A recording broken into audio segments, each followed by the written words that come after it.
अस्सलाम वालेकुम, नमस्ते, सत श्री अकाल। कैसे हैं आप सब? उम्मीद है सब खैरियत से होंगे और मैं राशिद हुसैन हूँ, आपके सामने हूँ, खैरियत से हूँ। तो बात करेंगे जनाब सबसे पहले आज की बड़ी ख़बरों में। तो सबसे पहले तो बात कर लेंगे जनाब, इंज़माम साहब मगरमच्छ के आंसू बहा रहे हैं सरफराज के लिए। रमीज़ राजा को अचानक हमदर्दी जाग गई है, पाकिस्तान क्रिकेट का दर्द हो गया है और वो कहते हैं कि 29 खिलाड़ी क्यों लेके जा रहे हैं। मिसबाह-उल हक परेशान हैं कि भाई किसको खिलाएं किसको ना खिलाएं, लेकिन वो साथ साथ कहते हैं 29 खिलाड़ी इंग्लैंड ना ले जाएं तो क्या करें। उन्होंने तो 30 खिलाड़ी मांगे थे, हमने एक खिलाड़ी कम लेके जा रहे हैं और पाकिस्तान में कैंप मुमकिन नहीं है तो सारा कैंप इंग्लैंड में लगेगा तो 29 खिलाड़ी भी कम पड़ेंगे। इसके साथ साथ बात करेंगे जनाब नसीम शाह के ऑल टाइम जो है ड्रीम हैट्रिक के बारे में उन्होंने कहा है और वो चाहते हैं कि हैट्रिक में विराट कोहली को उन्होंने एक्सपेल कर दिया और विराट कोहली उनकी ड्रीम हैट्रिक में नहीं है, और लेकिन इंडिया के एक खिलाड़ी हैं और वो कौन से खिलाड़ी हैं तो ये भी बताऊंगा मैं आज। और बहुत सारी बातें होंगी तो जनाब लाइक कीजिए, सब्सक्राइब कीजिए, शेयर कीजिए और शुरू करते हैं हम। सबसे बड़ी बात ये कि जनाब इंज़मामुल हक वही हैं जो सरफराज की कैप्टनसी के दौरान उनके सबसे बड़े नाक़िद रहे। चीफ़ सेलेक्टर बनने के बाद वो रिजवान को लेके आए और रिजवान को उनके सर पे मुसल्लत करने की कोशिश करते रहे। इसके साथ साथ हमेशा इंज़मामुल हक ने उनकी टेक्निक पे सवाल उठाया। हमेशा जो है वो कहते थे कि सरफराज नंबर 1 विकेट कीपर नहीं है। अब जबकि सरफराज टीम से बाहर होने के बाद वापस आए हैं तो फिर इंज़मामुल हक की कोशिश है कि सरफराज के मुंह से कोई ऐसी बात निकल जाए जो सरफराज के लिए नुकसान दे हो, लेकिन सरफराज एक समझदार खिलाड़ी हैं और इसी वजह से वो इंज़माम जो भी बातें कर रहे हैं, सरफराज इस वक्त बिल्कुल खामोश हैं। तो इंज़माम साहब को भी सोच समझ के बात करनी चाहिए कि जनाब इस वक्त टीम में मौजूद खिलाड़ियों को आपस में लड़ाने की ज़रूरत नहीं है।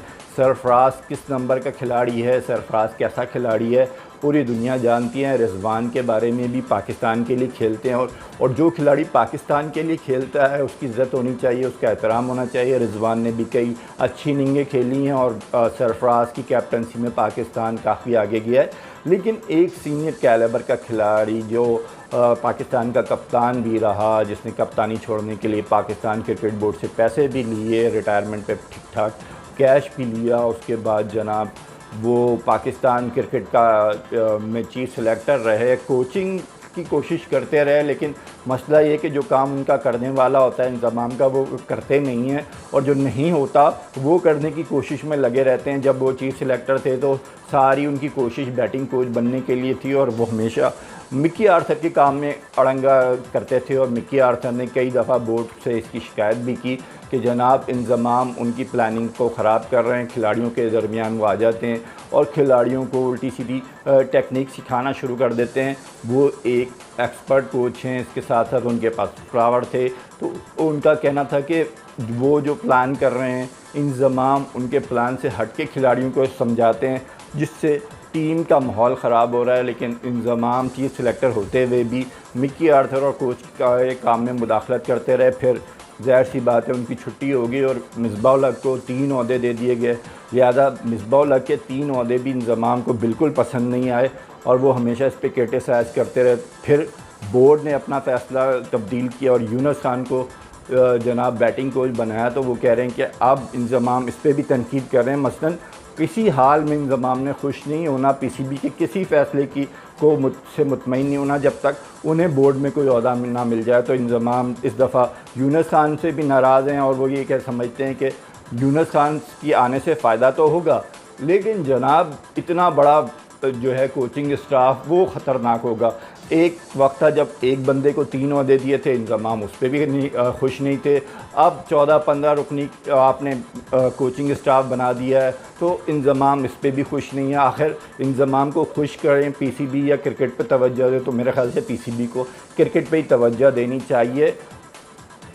अब आ जाते हैं एक और जो है बड़े तिगड़म खान बने हुए हैं, सिर्फ 2 टेस्ट सेंचुरियाँ और जो है 7 के करीब 9 के करीब जो है वनडे सेंचुरियाँ बनाने वाले ओपनिंग बल्लेबाज रमीज़ राजा साबिक कप्तान भी रह चुके हैं और हैरत की बात है कि ऐसे खिलाड़ी को कप्तान भी बनाया गया पाकिस्तान क्रिकेट का। तो रमीज़ राजा ने जो है जनाब इस वक्त बिस्तर बरसाने शुरू कर दिए हैं। वो कहते हैं हफीज़ रिटायर हो जाएं, शुएब रिटायर हो जाएं, वहाब रियाज रिटायर हो जाएं। मसलन जो खिलाड़ी एक दफ़ा नाकाम हो तो वो रिटायर हो जाए।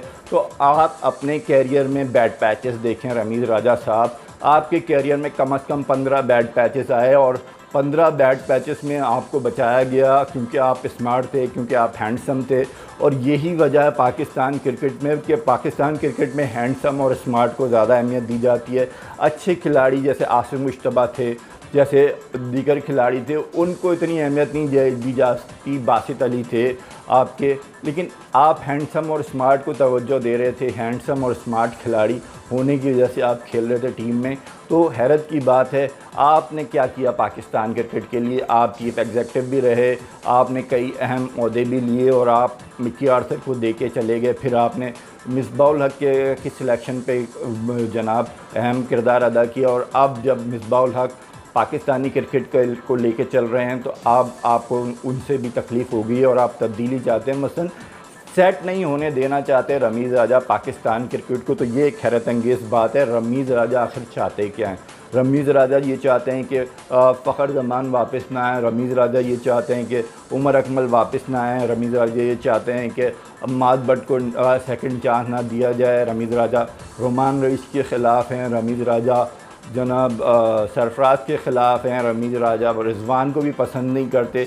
मसलन वो खिलाड़ी कहाँ से लेके आया जाए, वो खिलाड़ी कहाँ से सेलेक्ट किए जाएँ जो जिससे रमीज़ राजा मुतमईन हो सकें, जिससे रमीज़ राजा खुश हो सकें।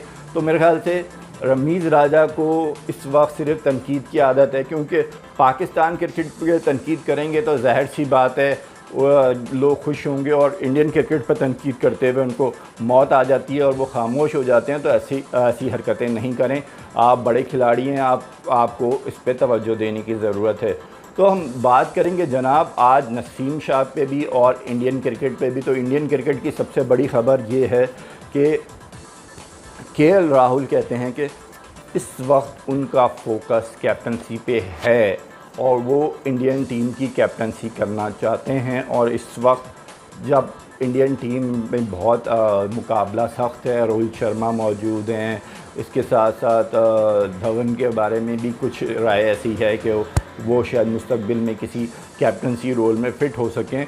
लेकिन केएल राहुल कहते हैं कि उन्होंने बड़ी मेहनत की है और कैप्टनसी पे उनकी तवज्जो है और कैप्टनसी उनके लिए इतना आसान काम नहीं है, लेकिन वो मुकम्मल तौर पे इसके लिए तैयार हैं और इसके लिए प्रैक्टिस कर रहे हैं। और वो कहते हैं कि प्रैक्टिस उनको मिल रही है आईपीएल से भी और दीगर जो है लोकल गेम से भी। इसके साथ साथ वो अपने कोच से भी रब्ता करते रहते हैं और अच्छे कैप्टन्स के बारे में वो पढ़ भी रहे हैं। तो उनकी तवज्जो तो कैप्टनसी पे है, लेकिन वो सबसे ज़्यादा फोकस है इंडिया के लिए खेलने के लिए और इंडियन क्रिकेट बोर्ड उन्हें जो रोल देगा वो उस रोल पे पूरा उतरेंगे और उनका फोकस जो है इंडिया के लिए खेलना है और हर नंबर पे खेलना है। टेस्ट फॉर्मेट में वापसी के लिए भी वो पुरजोश हैं और वो कहते हैं कि वो सिर्फ शॉर्टर फॉर्मेट के खिलाड़ी नहीं कहलाना चाहते कि वो टेस्ट में भी सेंचुरी बना चुके हैं। तो उनका जो हदफ है वो तीनों फॉर्मेट में बेहतरीन कारकर्दगी दिखाना है। और विकेट कीपिंग वो कहते हैं एक इजाफी खसूसियत ज़रूर है और वो विकेट कीपिंग भी करते रहना चाहते हैं और इसको कंटिन्यू रखना चाहते हैं। इसके साथ साथ वो बैटिंग पे बहुत तवज्जो दे रहे हैं और कह रहे हैं कि एक दिन आएगा शायद वो बॉलिंग भी करवाएं। तो वो यूटिलिटी खिलाड़ी बनना चाहते हैं इंडिया के लिए, जहां जब ज़रूरत पड़े वो इंडिया को एक काम आए। तो केएल राहुल जैसे खिलाड़ी मेरे ख्याल से दुनिया के किसी भी क्रिकेट टीम में मौजूद हों तो वो उसके लिए एक इजाफी बात होती है।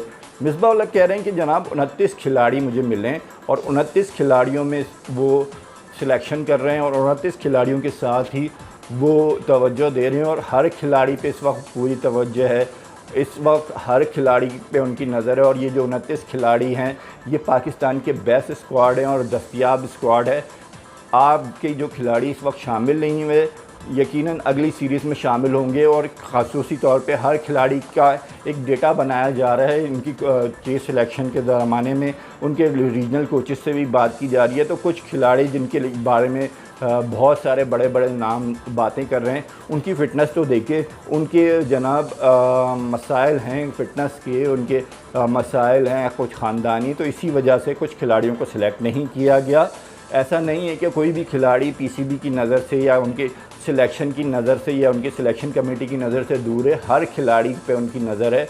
इसी साथ बात करेंगे नसीम शाह की, और नसीम शाह ने जनाब विराट कोहली को सिलेक्ट नहीं किया और विराट कोहली की जगह उन्होंने 3 खिलाड़ियों को सिलेक्ट किया है जिनकी वो टेस्ट में हैट्रिक करना चाहते हैं। एक ड्रीम है उनका कि किसी दफ़ा ऐसा मैच हो 11 के ख़िलाफ़ मैच हो जिसमें जो रूट, जिसमें स्टीव स्मिथ, जिसमें रोहित शर्मा खेल रहे हों और वो इन तीनों को आउट करके अपनी हैट्रिक करें। तो उम्मीद है कि नसीम शाह का कहना ये भी है कि इंग्लैंड का टूर बहुत अहम है और इंग्लैंड के टूर में वो उनकी कोशिश होगी कि टेस्ट मैच में हर इनिंग में 5 विकेटें लें, कम अज़ कम मैच में तो 8-9 विकेटें लें। तो इनकी सारी तवज्जो इसी पर है और वो ख़ुद को विकेट टेकिंग बॉलर बनाने की कोशिश कर रहे हैं। इसके साथ साथ वो शॉर्टर फॉर्मेट पे भी भरपूर नज़र रख रहे हैं और हर फॉर्मेट के हिसाब से ख़ुद को फिट भी रखना चाहते हैं और जेल भी कर रहे हैं और खिलाड़ियों के साथ उनका कम्बिनेशन भी अच्छा बन रहा है।